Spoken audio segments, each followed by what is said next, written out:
You hear the reception for Jhack Tepora from Cebu City, Philippines. When I say break one step back, okay? We're not landing punches. Acabo de dar las instrucciones. Acuérdense que cuando digo break es un paso para atrás sin tirar y que los golpes son varios del ombligo para arriba. Okay? Please. You got a southpaw from the Philippines fighting on a Manny Pacquiao undercard. We have had that combination before. German and Cajas fought last year down in Australia. And the Filipino fans come out in force wherever Pacquiao is. Obviously, tonight's fight coming to you from Kuala Lumpur, Malaysia, one of the mega cosmopolitan high-rise cities of Southeast Asia. And Pacquiao is a global superstar. You cannot play it up enough how famous Manny Pacquiao is all over the world. In Southeast Asia, he is absolutely beloved. Malaysia, not a hot fight country, but Pacquiao in town, that changes everything. Changes everything. Global celebrity. Tepora is a 5'6" Filipino lefty. Sound familiar? 5'6" lefty. Let's see how he fights. Looks like a counterpuncher. Sitting and waiting right now. Waiting on Ortega to make a mistake so he can make him pay. Yellow and red trunk combinations. You see that yellow belt line as Ortega comes back with the right hand. Willingness for both guys, but yet pink gloves. Ortega was hurt by that body shot about 30 seconds ago. Look at these winging shots from Tepora. You know, he hurt him to the body. You see the gloves of Ortega down by his wayside, trying to protect his body right now from Tepora. You know why, right? His pink gloves hurt. Oh, good right hand to the body from Tepora.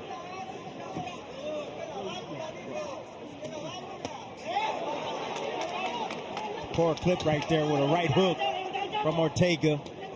Getting a little bit overconfident, not paying attention to his responsibility for defense. I'll tell you, stylistically, this fight looks like it's going to be very entertaining, doesn't it? Yes. Tepora coming out the gate fast. Sure is. Not waiting on the fill-out round. Swinging freely and finding success to the body. Yes. But he's still got to be careful. He's Ortega's fresh. He can just wait and time him with punches if he's been too overly aggressive. Ortega, a 10-year pro, fighting outside of his home country, Mexico, for the first time. Turned pro at 17 years old. I often pause every time we hear that of a Mexican fighter who turned pro at 17 years old, and I think, what would be the reaction for some suburban parents across America to ask themselves if their 17-year-old will be capable of having a professional fight? Manny was 14. Manny was 98 pounds and 4'11". Manny was fighting on the street. He didn't have to ask his mom. No, he was already on his own. He was fighting in the streets. He left home to become a boxer, to fight his way out of abject poverty. And now he will be in the main event tonight. 23 years, 5 months, and 59 wins deep into the career of Manny Pacquiao. How many people get to say that a 23-year career? Amazing. Or would want to say that? I would. Outside of Archie Moore. I'll tell you, that was a fun first round. Moore had the success to the body.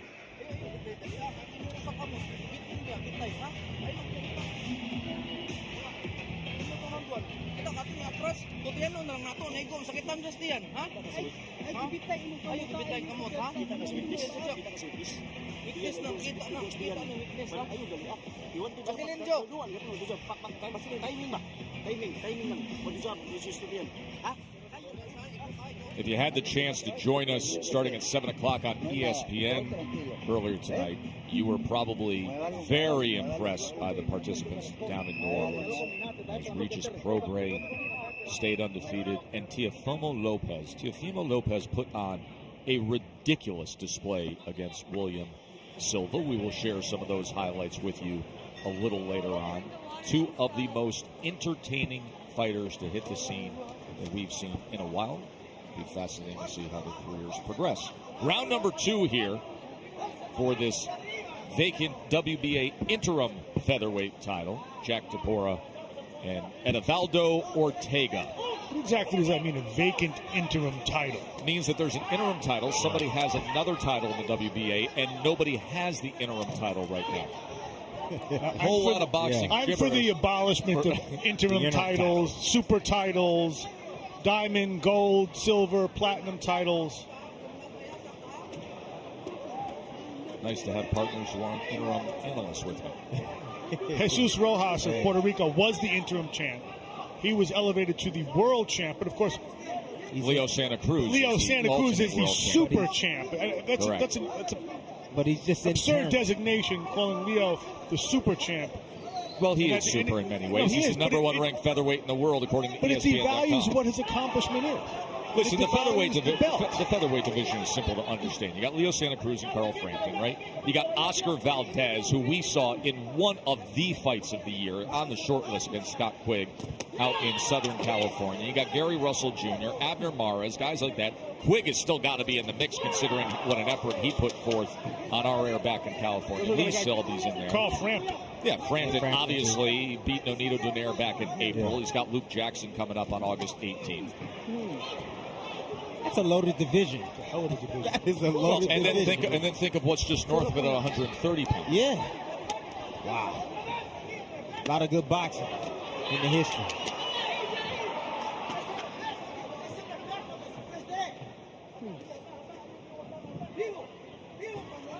And who knows? You never know where things go. See if Jhack Tepora can stay undefeated here, if Ortega can get the 27th win of his career. And at the conclusion of this, I'll call it belt fight for you, Kriegel. Yeah. Thank you. We will have Pacquiao and Matisse going after a portion and a version of the WBA welterweight championship.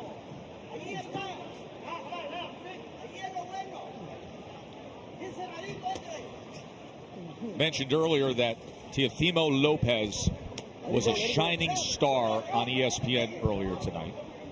And at the conclusion of this round, I'm going to show you highlights of said Mr. Lopez as he was up against William Silva from Brazil. Silva came in with a record of 25-1. Lopez came in with a mark of 9-0.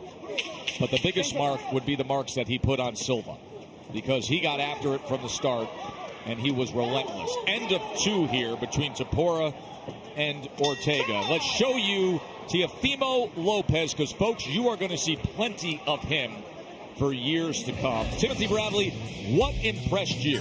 He was explosive from the opening bell. Great counterpunching. Look at the tremendous power that this young man has with the left hook. Landed on Villa's face. My goodness. There he is. Attacking there. And then this is how he finished William Silva. What was extraordinary to me is that he did it in large measure without his right hand, which was hurt early in the fight. When he came out, he showed us a hand after the fight. He was blown up. As he always does, a celebration with a backflip on the blood-spattered top-ranked ring in New Orleans. He has as much talent as any prospect we've seen. There is no doubt about that. Yeah. And not just talent, charisma, the whole package, Got a mean what streak. you do in this business, and that is sell tickets and get viewers. This is the entertainment business. I agree with the you. hurt game. I agree with you on that. 100%. Joe Tessitore, Timothy Bradley, the two-division world champion, and the award-winning boxing author Mark Kriegel with you as we work our way towards Manny Pacquiao and Lucas Matisse, getting a 12-round title fight here with Jhack Tepora and Edivaldo Ortega. It is Sunday morning in Malaysia. Fight night started Saturday night in New Orleans with what we saw with Lopez. We'll also show you the undefeated Regis Prograis action a little later on. This is not uncommon for Manny Pacquiao to fight on a Sunday morning. It was 1 year ago that he fought on a Sunday morning in Australia under the baking sun against Jeff Horn. Here, obviously, the enclosed Axiata Arena in Malaysia. Ortiz had a good second round. He's having a pretty good, decent third round right now. Edivaldo Ortega from Tijuana, Mexico. Took that body shot, did Ortega in round number 1. Ortega is not using his jab at all. Excuse me. Tepora is not using that jab at all right now. Just kind of following Ortega around the ring.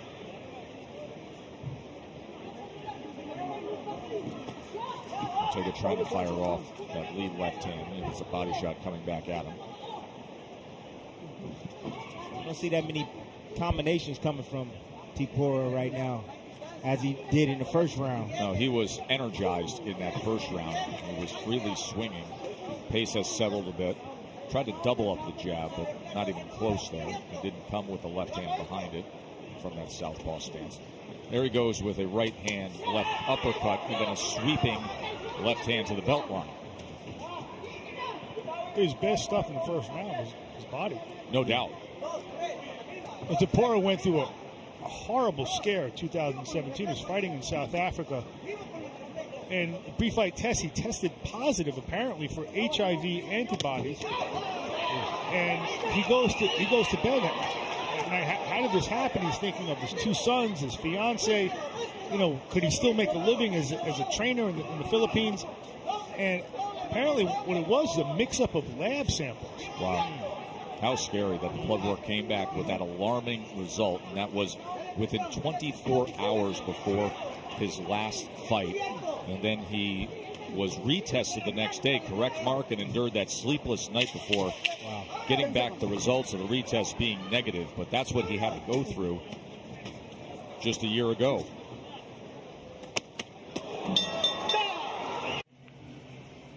"28-year-old Edivaldo Ortega coming out to meet up with Jhack Tepora here as they fight for the vacant WBA interim title at 126 pounds. Round number 4, CompuBox tallies it this way. Ortega with a 51-42 connect advantage, landing 31% of his 166 punches thrown.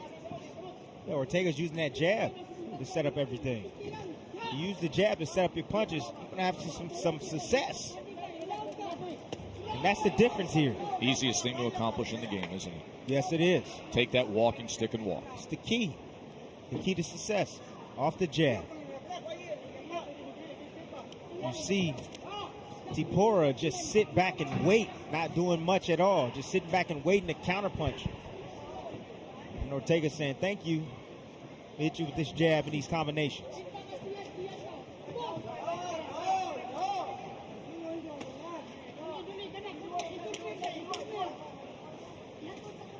Tepora is starting to get his jab working now. You see the success it has. It keeps Ortega away.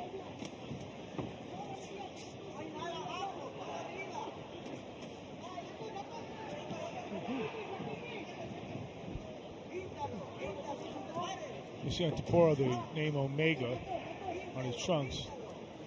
That's the gym he comes out of. He's a trainer as well. They caught him coming in that time. Yes. Ortega took those steps forward, was squared up a little bit, and Tepora fired off. Half a step back. That's all it takes sometimes. But everything coming off that jab. That's why he's having success. You get that jab going. Including that sweeping left hand. Get him lunging in.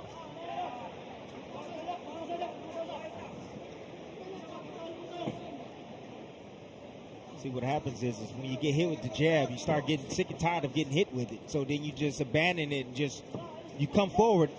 Ortega would just rush in there, and he got caught with a counter. That's why the jab is very important.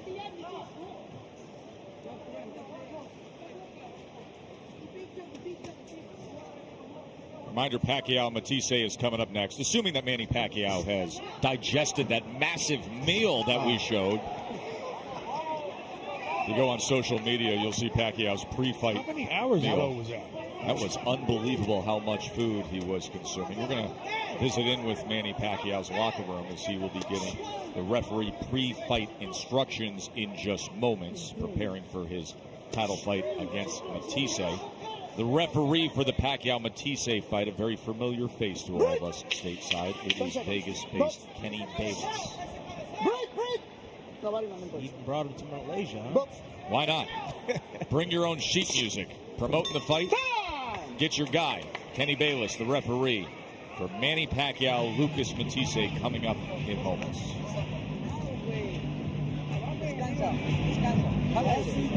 If at the end of the round the bell rings and your opponent throws a late punch after the bell and you retaliate and you hit him, it could cost you 2 points, or the severity of that punch could be a disqualification. You know, I'll be there at all times. Dismiss somebody commands and we'll have a great fight. Thank you. Are there any questions? Thank you, sir. Good luck to you, guys. Thanks, man. Yes, sir. Can I borrow your marker for them? Oh, yes. Hey, you got $20 on bro? One favor. To sign his design. I thought it was going to come and play. Ah, what the? Manual will say. Está desafinada. Okay, we've seen it all now in boxing. Is Manny Pacquiao strumming the guitar and now autographing it, as somewhere Jimmy Kimmel is smiling, as Pacquiao, a frequent guest on Kimmel and often putting forth his karaoke exploits in late-night TV stateside. Kenny Bayless asks if there are any questions. I think for many fight fans who have watched Pacquiao in his Hall of Fame career for a decade and a half, they would probably say yes. And looking at the scene, where's Freddie Roach to ask a question? Freddie Roach, the longtime trainer of Manny Pacquiao, and this is the first time that we've seen since the early 2000s that they are not together. You saw the man standing to the left, that was Boo Boy Fernandez. I'm not sure Freddie's watching. I don't think so. I called over there and text him now. I don't think he's trying watching. to put away my phone during the fight. Yeah, I don't think he's watching. Round 5 of 12 here. He wasn't sure if he's going to watch.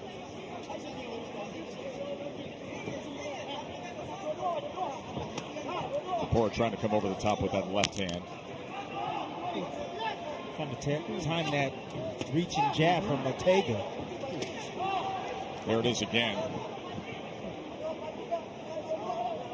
You throw a lazy jab, you got to expect something to come over the top of it.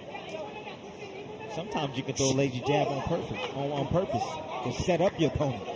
It's your Regis program. Yeah. But that's next level stuff right there. Did you think we would be putting those two in the same sentence all that long ago? The Regis Prograis was so exciting. Right. So spectacular in his hometown of New Orleans earlier tonight. We'll show you some highlights of Regis Prograis in just a little bit. For now, it's Jhack Tepora in the red with the gold trim, the southpaw from the Philippines on the undercard. I will tell you the beloved Filipino. What Regis Prograis does do better than Vasily Lomachenko. What's that? Without question. Excellent entrance. Oh, ball players, rappers, band, Mardi Gras band, a Wolfman mask. I mean, come on. First of all, he's got the Mardi Gras band. He has New Orleans Mardi Gras costumes. He's wearing the Rougarou. He's wearing the Rougarou werewolf swamp man mask. He has Leonard Fournette carrying in his belt, the NFL star who's from New Orleans, who's beloved, obviously, the LSU crowd. He's got defense. He's got LSU stars everywhere, from Booger McFarland to the Honey Badger. Outrageous scene in New Orleans for Prograis. Well, one of the things we saw this evening was New Orleans become a player in the Prograis story in the same way that the Central Valley became a player in the Jose Ramirez story. New Orleans should always be a player at the highest level of boxing, and now Prograis delivers them at a championship level. Let's go. Joe Tessitore, Timothy Bradley, Mark Kriegel with you. Coverage from Malaysia, Kuala Lumpur's Axiata Arena. Halfway point coming up here of this featherweight fight for a belt between Tepora from the Philippines, who has the crowd here obviously supporting him, so many Manny Pacquiao fans, and Ortega from Mexico. Ortega's parents grew up with 5 sisters. Family owns a little food stand. The only boxer in the extended family. Started boxing at age 7. As a little kid, his dad took him to the gym, and he hasn't stopped. Tepora trying to separate himself right now. This is what he was doing in the first round. Yes. Wide swinging shots and hoping for the best. And He clipped him. There's an uppercut with the left hand, and now the smothering and the tie-up on the inside. It's a half a step back. That's all it takes. Getting Ortega to lean forward, catch him with the counter punches. Now he's putting him in combinations. Tepora is on Ortega. But Tim, to your point, everything, the sweeping left hands, left uppercut, all of them have been set up by the jab. Everything set up off the jab. You blind them, set the table with the jab, then you clean them up with everything else.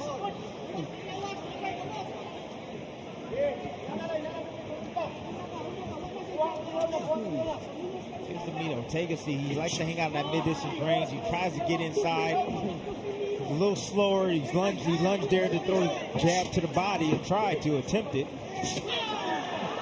But you see Tepora stepping to him. Catch him with the overhand left hand behind the guard because Ortega likes to keep that hand up high. Ortega's got to try to fire off against some of these fat punches. Does he, Timmy? He does. He seems a little timid right now. You see him jumping around, bouncing around. When you're jumping around like that, it's hard to really sit down on your punches. And it's hard to even be set to punch when you're jumping around like that, like Ortega is right now. CompuBox tallies it that way. But Tepora has probably had the more impactful work, no matter what the percentages of landed punches are. There are those wide sweeping shots trying to come across the belt. Pay attention to Ortega when he throws a punch and he steps back and he jumps around for a few seconds. You look at the footwork. He's not ready to punch at all. That's when you can attack him. Let it go, let it go, let it go. Box. Well, Kenny Bayless's visit to Manny Pacquiao's locker room for the instructions included the autographing of a guitar as a conclusion of it. I would assume perhaps more conventional visit as he goes into the Argentinian's locker room, the 35-year-old belt holder, Lucas Matisse. In the event of a knockdown, the fighter standing is to go to the furthest neutral corner. En caso de una caída, el peleador que causa la caída se tiene que ir a la neutral más lejana. And stay there. Y mantenerse ahí. While I'm counting on the down fighter, mientras yo esté contando, if I see you coming out, si empiezas a acercarte, I will stop counting and put you back. Va a parar el conteo y te va a regresar. And it gives your opponent more time. Y obviamente le da al rival más tiempo de recuperar. The adventure never stops is written on the shirt of one of the cornermen of Lucas Matisse. It has been an incredible adventure of the 35-year-old who grew up in a family of boxers in Argentina. His father, Mario, was a pro. Brother was a pro, Walter, who we saw stateside many times. His older sister won a WBC professional championship. His uncle was a light heavyweight, and even his mom, Doris, got into the ring for one amateur fight. At age 40 against a 20-year-old. She retires 1-0, which is how you should do it. At age 40 against a 20-year-old? She wanted to know what it felt like. From a family of fighters. That's awesome. Raised fighters. I want to know what it felt like. I think everybody in life needs to go at least one round. Man, oh man. Doris at age 40. Give her credit. In the ring. Mom got in there and won an amateur fight. So Matisse making his final preparations. Round number 7 here of this featherweight fight for a belt. And then it'll be Pacquiao and Matisse.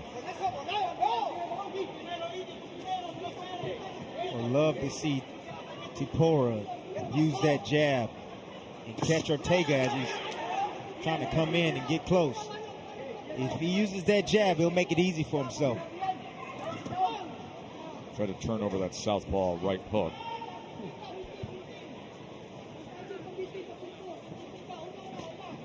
So curious to see what Manny Pacquiao looks like.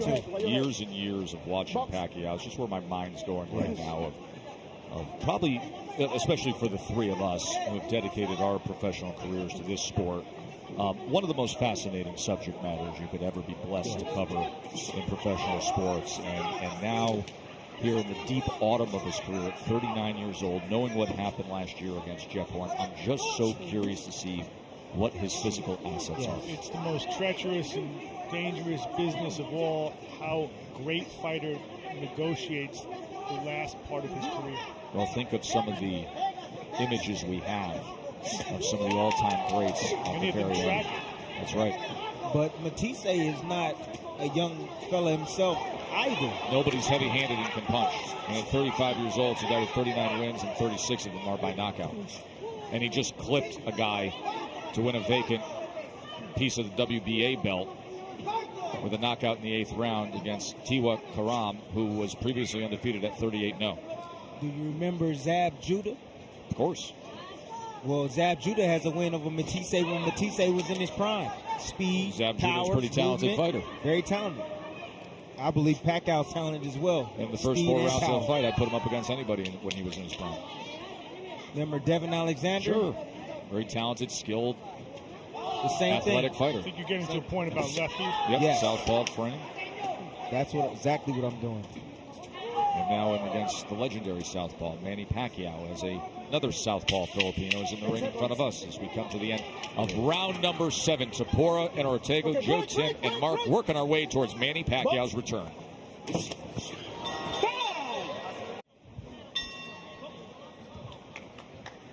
First title fight for Jhack Tepora in his career that he's worked to 21-0 with 16 knockouts from Cebu City, Philippines. Got a great reception here as he was introduced in front of these fans in Malaysia who have come out to see Manny Pacquiao.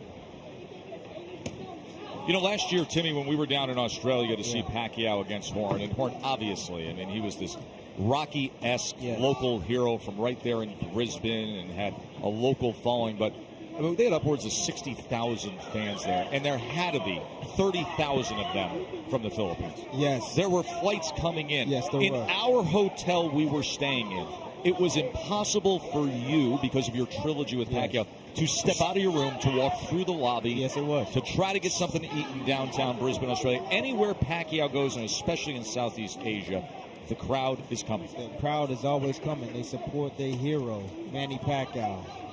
And I'll tell you, like I always tell people, I say I take more pictures with the Filipino. You're beloved. People. Yeah, exactly. I really do. You are beloved by the Filipinos because of the trilogy. I thought it's like that for you anyway. No, absolutely not. Where we go? Let me get a picture of Bradley. We had the trilogy with Pacquiao, including the June 2012 defeat of Manny Pacquiao by split decision. And thus, because of that, and I put it forth, because a guy like Tepora, Mark, if you can catch the wave, if you can look impressive, you can stay unbeaten, if you can have a crowd-pleasing style, you can grab a little bit of that and ride the tail of Manny. You can grab a lot of it. That's the Jerwin and Cajas theory. Who's very entertaining. Well, last time he wasn't entertaining enough, but to that point he had been. But that's exactly the wave that they're riding. Well, it could have been attempting to ride. Well, like a surfer. He does have his loopholes in his defense, particularly the left hook. But it could be the fact that he fought his countrymen. You understand the amount of respect he might have had for his countrymen and not performing the way he needed to perform that night.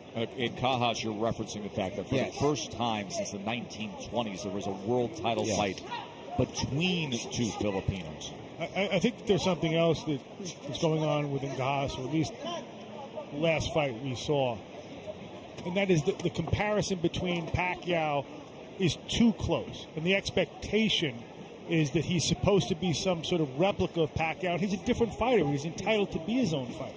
Now, in some sense, it's a thankless comparison. In another sense, it made him marketable from the beginning. But he has to be able to now to separate himself, to establish his own identity. Yes. As a fighter. But two different styles. Yes. He's more of a counterpuncher, boxer type of style. Straight ahead, on a line. This is always fun to be with you when we discuss Pacquiao, Tim, as you were. You're one of only 4 fighters to defeat Manny Pacquiao since 2001. You were the 4th man ever to defeat Manny Pacquiao. This is the night that it happened. Talk us through the trilogy. What do you remember about this night? This night right here, you know what? I felt like I belonged in the ring. I felt the speed and power from Manny Pacquiao. I did. And, you know, let me tell you, when he would punch at me and he would miss me, I could feel like, you know, like a baseball going past you. I could feel his punches as they zipped past my head. In the second fight, he was a little bit more cautious in the beginning. because he had suffered a knockout loss to Marquez. But in the second half, his confidence came back and he poured it on. And in the last fight, it's the best fight that I thought he fought me in. He was patient, he was calm, he was a little more cerebral. It was just different. It was a fight that I didn't expect from a Manny Pacquiao. He was just a lot smarter. I think he took a page out of Mayweather. I watched that fight the other day. The 9th round, you box him as well as you ever have. I think to about 2/3 of it's your best round, and he catches you. You know, he catches you one shot. You know what it was? It was the double jab. Double jab. I shouldn't have never double jabbed. I should have did a single jab. He shot the left hand. And he shot the left hand down the pipe. Good exchange to open up round number 9. Tepora and Ortega here, and then we will see Manny Pacquiao. The reason we reference when I say, you know, Tim, that you're one of only 4 fighters to beat Manny Pacquiao since 2001 is because there was definitely a threshold in Manny Pacquiao's career. He was undersized. He didn't have the training. Yes. He was in a horrible managerial and promotional situation. Then he came stateside and became the breakthrough star. But since he became the breakthrough star, that's really the meat of his career, the proper career, when he won a world title in Las Vegas in 2001.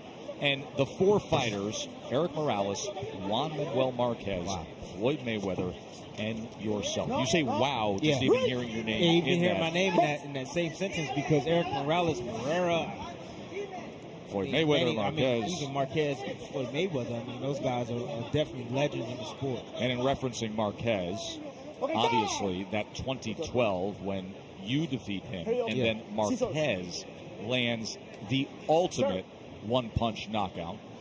One of the greatest knockout punches that I've seen in boxing history. They're dealing with the tape here on the left glove of Tepora. Truly, at that level and with how precise and how perfectly it was set up, they traded knockdowns, but the one-punch knockout in the 6th round in 2012 by Juan Manuel Marquez is as much of a signature punch as you will ever see an elite fighter land. That is the only time in Pacquiao's career that he has the back-to-back losses. That's what he's trying to avoid tonight. But what a back-to-back loss would mean tonight for Manny Pacquiao is the end of what we know Manny Pacquiao at this level as being. I agree with you. The beginning was De La Hoya, and a back-to-back loss against Lucas Matisse would, in fact, be the end of the Pacquiao that we have come to know. And, folks, just in case you forget how incredible the Marquez knockout was, the one-punch knockout, as we have a knockdown here scored by Tepora. We will show you the Marquez knockdown at the end of this fight. So Tepora has his moment here in round number 9. He slipped a right uppercut right between the guard of Ortega. Ortega did a good job of tying up right there, just to save himself some time even with the one arm. You see Ortega there, he's leaning forward. Oh, he's getting after him here with headshots. Wide sweeping right and left coming from Tepora. Let's see if he can do it again. Final half minute here of round number 9.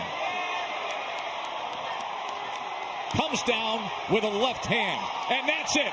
A TKO victory for the Filipino, as he will claim an interim belt at 126 pounds. Great looking round there to finish things off from Jhack Tepora. I think the referee did a good job in saving Ortega going down on his back. The Filipino flag is already up proudly, as they hope that will continue in just a little bit with Manny Pacquiao. He started very strong in round number 1, and he finished very strong when he had the chance to against Ortega.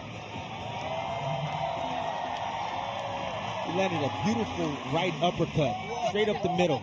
Split the guard of Ortega, as Ortega leaned a little bit forward over the front of his knee.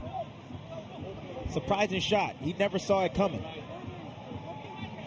Only the second time he has fought outside of his native Philippines. Comes to Malaysia and makes the most of it. He will leave with a belt. A lot of the times, it's the punch that you don't see is the one that you get hurt by. And he's been throwing left all night. Left uppercut, sweeping left across. but not a right uppercut. Not a right uppercut, but you see that eye there. Whew. Couldn't really see out of the left eye. He couldn't really see the uppercut at all. He had his head down. No, the swelling on Ortega. Here's how he finishes it, Timmy. Nice little short uppercut. There it is. Great shot. Split the guard of Ortega. You see the little lean on Ortega. He leans forward in the inside. Here it is again. Sweeps around. Nice, beautiful angle there. Just paused for a moment to make sure it was available. But it was all set up. You see the right hook? He moved him in that position. Here it is again. The closing moments here. This is how he finished him. Yeah. Backed him up. Big left hand reined into in the midst there. And as you can see, Ortega was just trying to hold on for survival. Jhack Tepora. He's closing the gap. The ref seen enough. He steps in. Stops the fight. Southpaw from Cebu City, Philippines. Beautiful shots there by Tepora.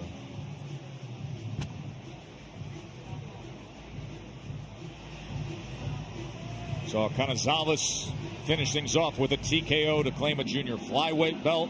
Here a TKO win at 126 pounds for Tepora, and many think that Pacquiao and Matisse would be a fight that finishes in similar fashion in the later stages. We will get the answer to that in just moments.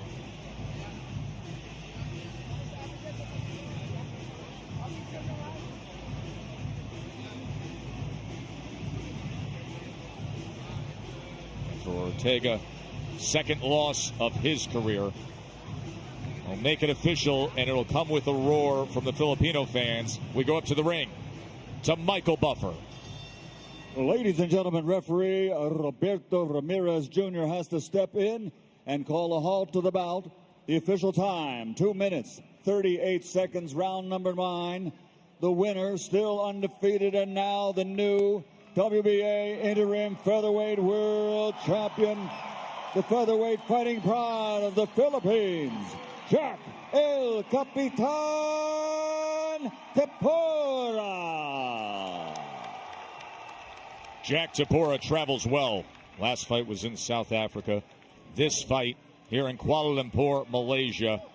And probably the best result that he has seen. The interim belt at featherweight, 126 pounds, on a night when the national hero will be in the ring next to the Philippines, Manny Pacquiao, and a TKO victory over a very game and capable Edivaldo Ortega.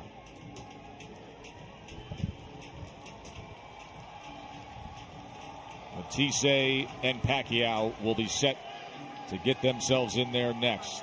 As you can hear the rumbling here in Malaysia with the anticipation of the title fight.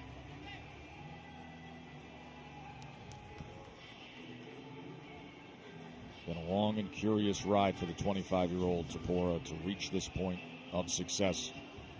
Talked about the scary and restless 24 hours before his last fight with the blood work that came back with the alarming results. And now he sits at 20.